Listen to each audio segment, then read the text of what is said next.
जय हिंद साथियों, मैं हरिवंश आप सभी का स्वागत करता हूं आपके अपने चैनल द साइंस कॉन्सेप्ट। आशा करता हूं आप बहुत अच्छे होंगे, अपनी तैयारी बहुत अच्छी तरीके से कर रहे हैं। देखिए, जहां हमारा चैप्टर चल रहा था परिसंचरण तंत्र, सर्कुलेटरी सिस्टम, हम उसमें थोड़ा सा और आगे चलेंगे। उसमें ऐसी कुछ बेसिक इंपोर्टेंट्स, वैसे लगभग 80% चैप्टर कंप्लीट हो चुका है, लेकिन कुछ ऐसी इंपोर्टेंस अभी फैक्ट्स हैं उसके अंदर जिन्हें हम आगे कवर करेंगे। चलिए बिना समय गवाए हुए आगे चलते हैं। हेडिंग डालते हैं हम। पहली हेडिंग आपकी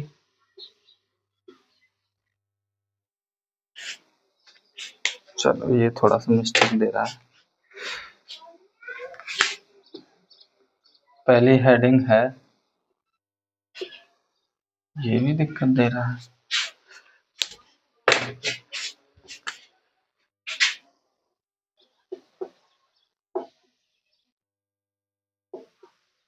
रुधिर दाब,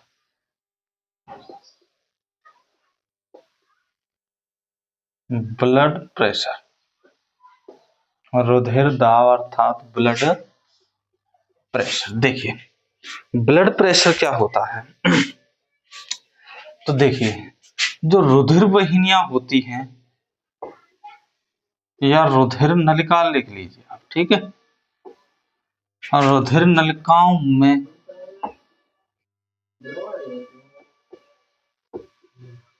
रुधिर के हाँ कहता भी ड्रवा है वाला दया होते रुधिर के प्रभाव के कारण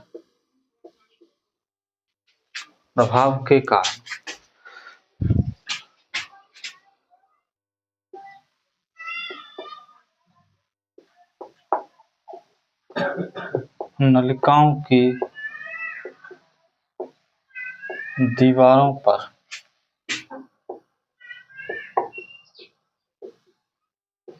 आंतरिक दबाव को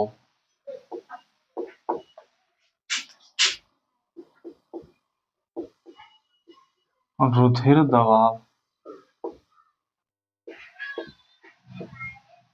कहते हैं। रुधिर दबाव कहते हैं, ठीक है भाई।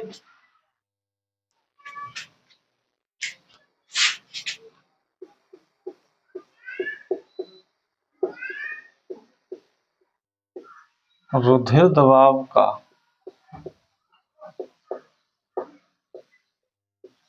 सर्वप्रथम मापन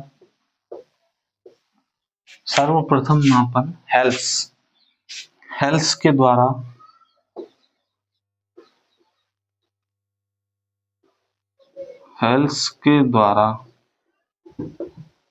घोड़े में किया गया। हेल्स के द्वारा घोड़े में किया गया, ठीक है भाई। आगे, रुधिर दाब मापने वाले यंत्र को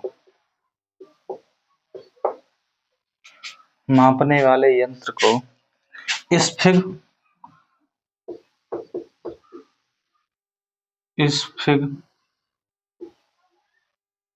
मैनोमीटर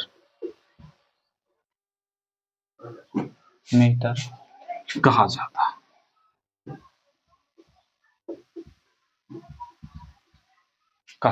ठीक है भाई।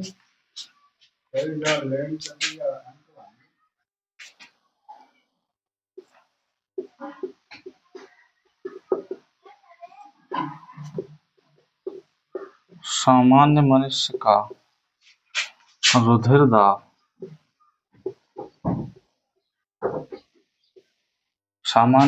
का रुधिर दाब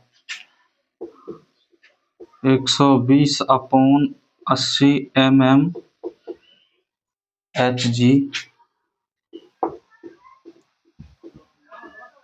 होता है।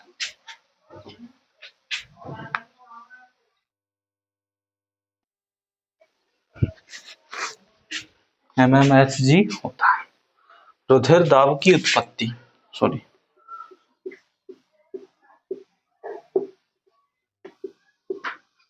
रुधिर दाब की उत्पत्ति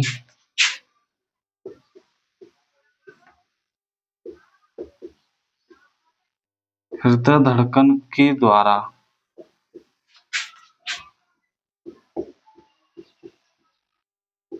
होती है।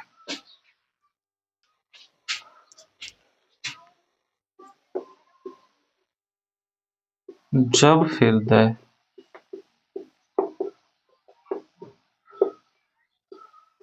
संकुचित होता है, जब हृदय संकुचित होता है तो उत्पन्न दाब को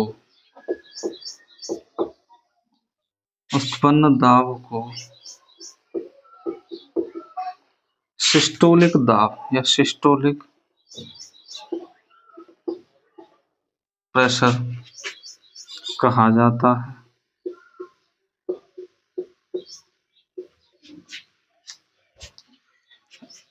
सिस्टोलिक प्रेशर कहा जाता है। इसका मान सामान्य वयस्क मनुष्य में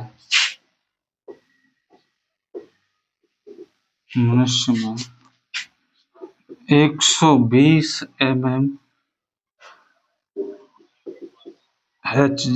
होता है। ठीक है भाई। अच्छा, संकुचित मतलब हार्ट जब अंदर की ओर दबाव बनाता है, यानी अंदर की ओर जब होता है, ऐसे संकुचित होता है तो ब्लड बाहर की ओर जाता है, यानी प्रेशर के साथ बाहर निकलता है, जिसे कहते हैं सिस्टोलिक। ठीक है भाई। या अगला, जब हृदय, ठीक है, यहां संकुचित हो गया, फैलना, जब हृदय फैलने को क्या कहेंगे साइंस की भाषा में, यानी जब हृदय आराम यानी रिलैक्स करता है, जब हार्ट आराम यानी रिलैक्स करता है, तब उस स्थिति में उत्पन्न दाब को डायस्टोलिक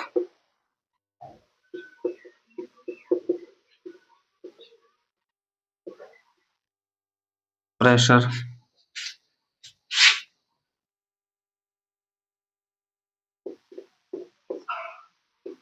कहा जाता है। डायस्टोलिक प्रेशर कहा जाता है। इसका मान 80 mmHg होता है। ठीक है भाई, यहाँ तक किसी को कोई दिक्कत? चलिए, अगर यहाँ तक समझ में आ रहा है तो फिर आगे चलेंगे। ये मैं साफ कर दूं।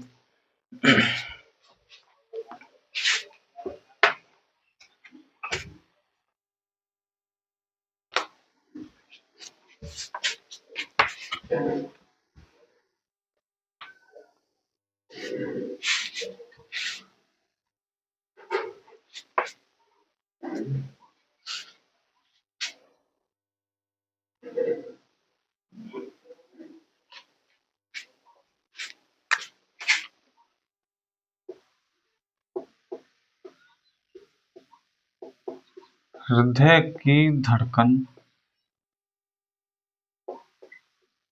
और ब्लड प्रेशर मतलब बीपी का मान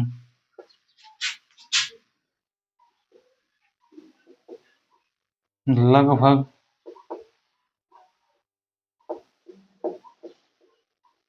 समान होता है, लगभग समान होता है, अर्थात जब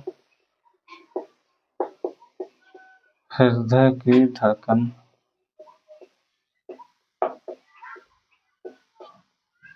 बढ़ती है तो बीपी का मान भी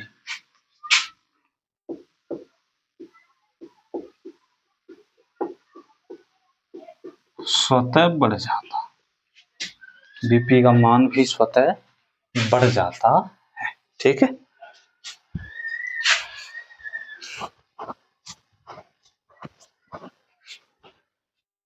आगे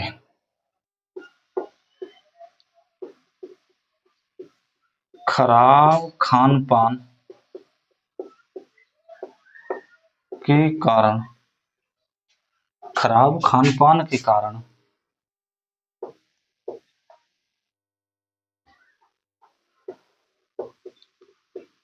कोरोनरी धमनी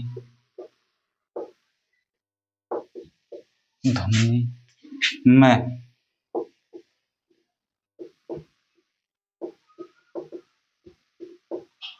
कोरोनरी धमनी में कोलेस्ट्रॉल जमने के कारण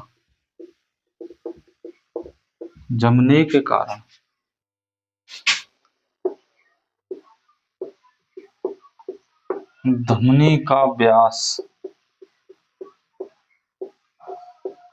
कम हो जाता है, जिससे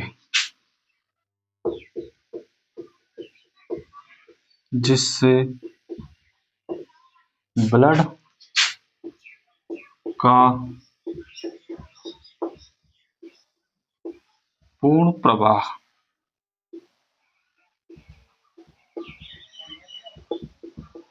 नहीं हो पाता, ब्लड का पूर्ण प्रवाह नहीं हो पाता। देखिए, जैसे कोई भी धमनी होती है भाई, जैसे ये मान ली कोई धमनी है, ठीक है। अब इसकी जो आंतरिक दीवार है यहाँ पर, जिसमें कोलेस्ट्रॉल जम जाएगा दोनों साइड से, देखिए इस तरह से, तो सिर्फ ये रास्ता बचा निकलने का, जिसमें ब्लड पूरी तरह से फ्लो नहीं कर पाता है, जिस कारण से हार्ट अटैक आने की संभावना होती है। ठीक है, चलिए, अच्छा, इसी के कारण नहीं हो पाता है, जिसके कारण बीपी का मान बढ़ जाता है।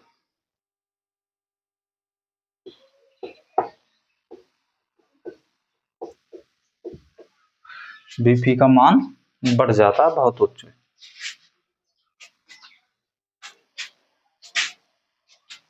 आगे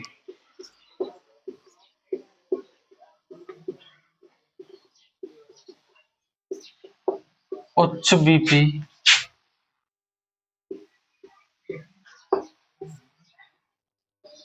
रहने के कारण, उच्च बीपी रहने के कारण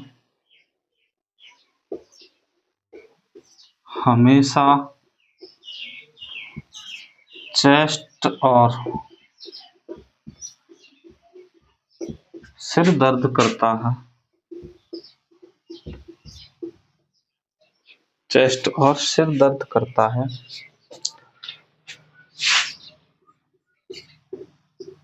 तथा धमनियों के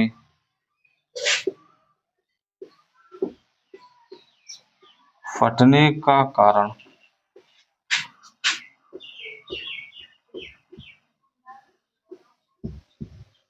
बना रहता है, फटने का कारण बना रहता है।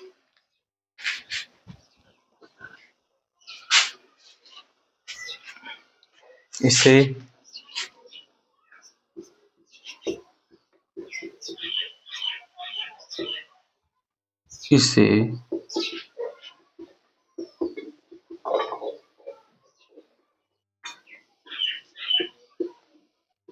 हार्ट अटैक कहते हैं। ठीक है, यहाँ तक कोई दिक्कत? चलिए थोड़ा सा आगे चलेंगे। इसे हार्ट अटैक कहते हैं।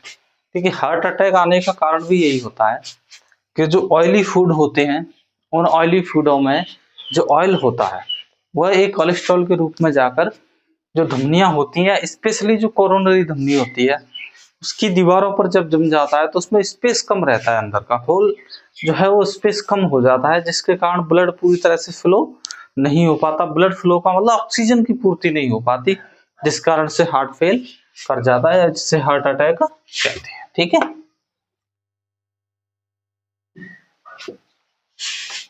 चलिए आगे ध्यान देंगे।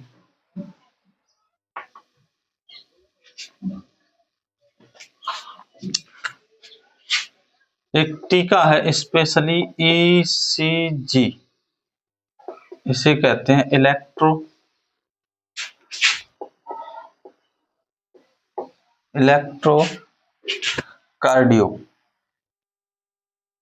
Electrocardiograph electrocardiograph.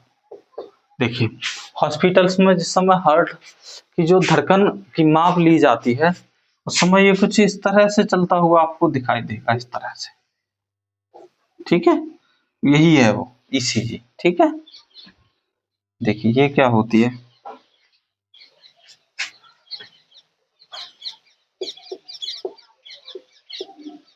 हृदय के विभिन्न विभवों के अंतर को ग्राफ के द्वारा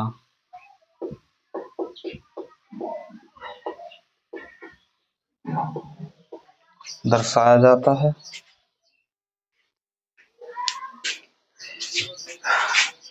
इसमें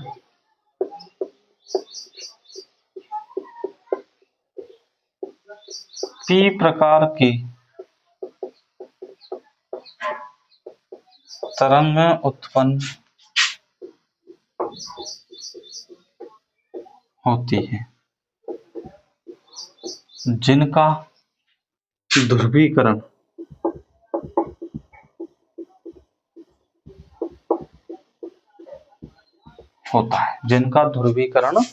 होता है। ठीक है, चलिए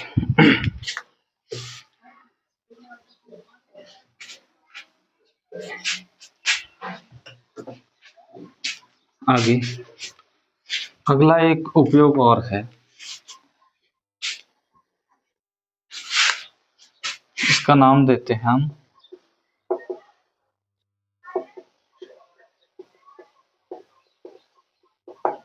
एंजियोग्राफ। एंजियोग्राफ क्या है?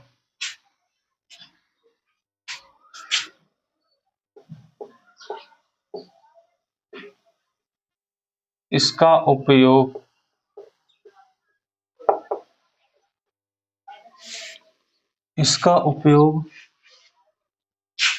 बंद धमनियों को इसका उपयोग बंद धमनियों का पता लगाने में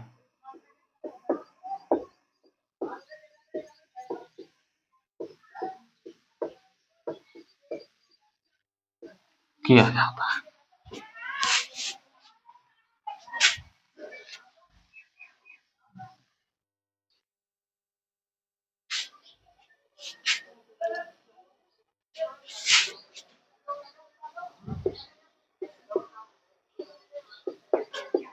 इन धमनियों को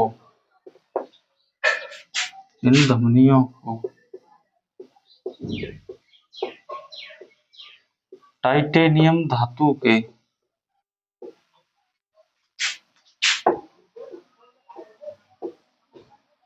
छल्ले के द्वारा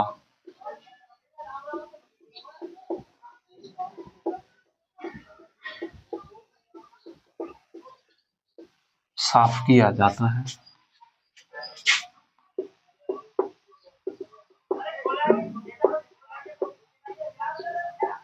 टाइटेनियम को भविष्य की धातु कहते हैं।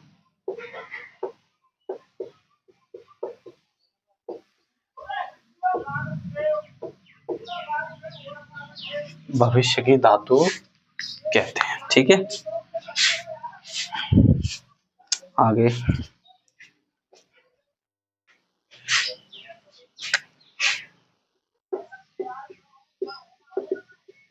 सोडियम 24 का उपयोग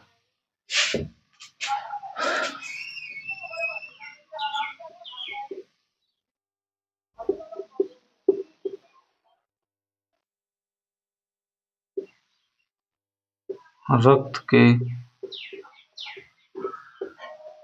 थक्के का पता लगाने।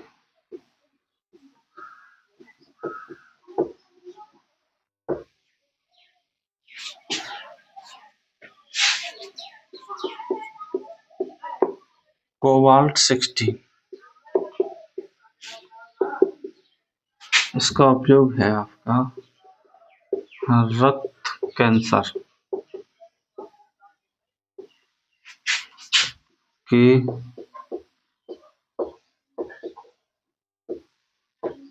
उपचार, रक्त कैंसर के उपचार,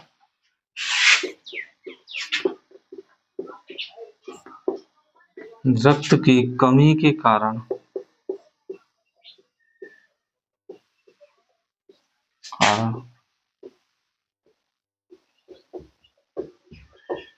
ल्यूकेमिया,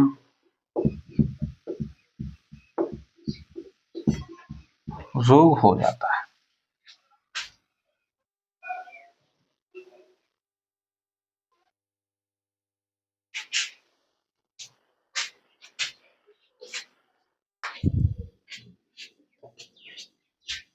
आगे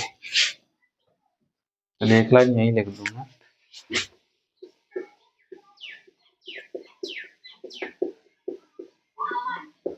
अगर रक्त से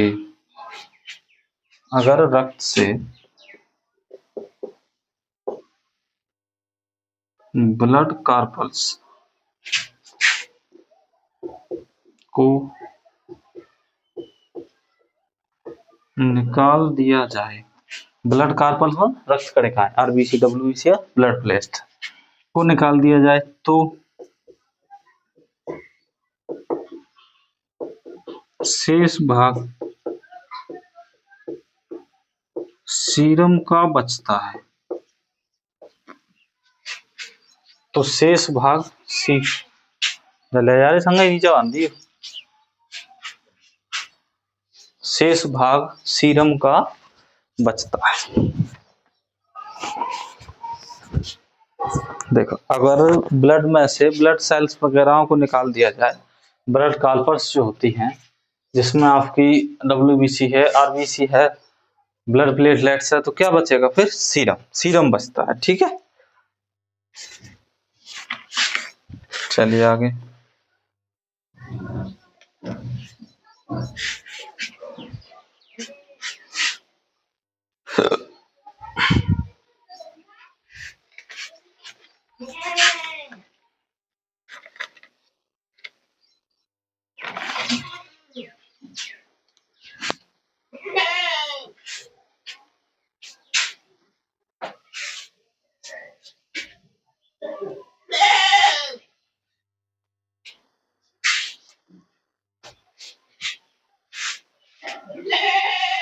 इसमें और है, अभी थोड़ा सा और लिखाएंगे इसमें। ये यहाँ तक कंप्लीट हुआ, थोड़ा और है, छोड़ने नहीं वाला किसी भी चीज को, थोड़ा और देखते हैं।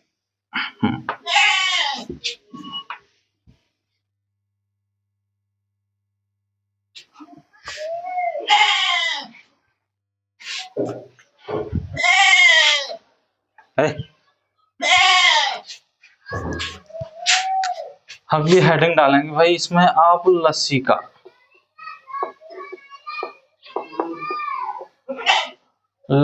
तंत्र, लिम्फेटिक सिस्टम,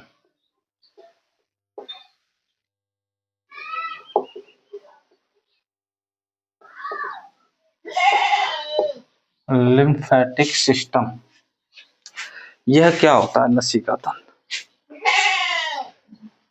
देखो, रुधिर को छानने से लसिका का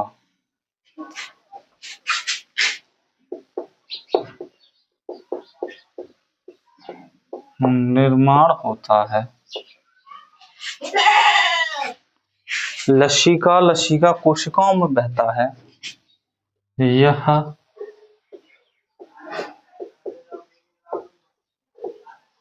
लसिका कोशिकाओं में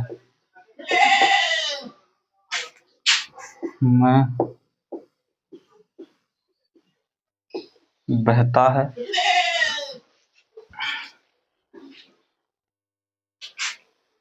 यह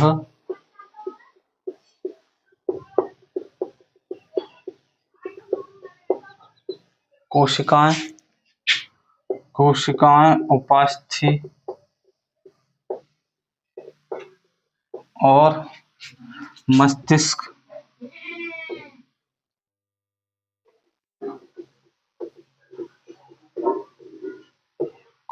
मेरुरज्जु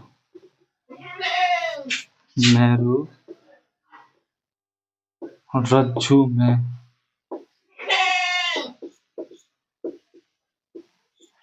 अनुपस्थित होता है। मेरुरज्जु में अनुपस्थित होता है, यानी इनमें यह पाया नहीं जाता, आप ऐसे कह सकते। ठीक है। प्लीहा व थाइमस, देखो दो ग्रंथियां होती हैं, प्लीहा व थाइमस ग्रंथि, थाइमस ग्रंथि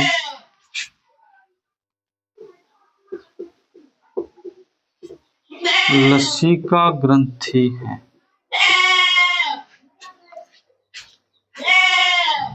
ठीक है। चलो, प्लीहा जो होती है,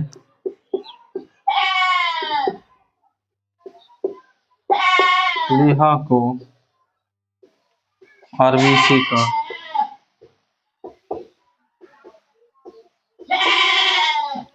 कब्रिस्तान कहा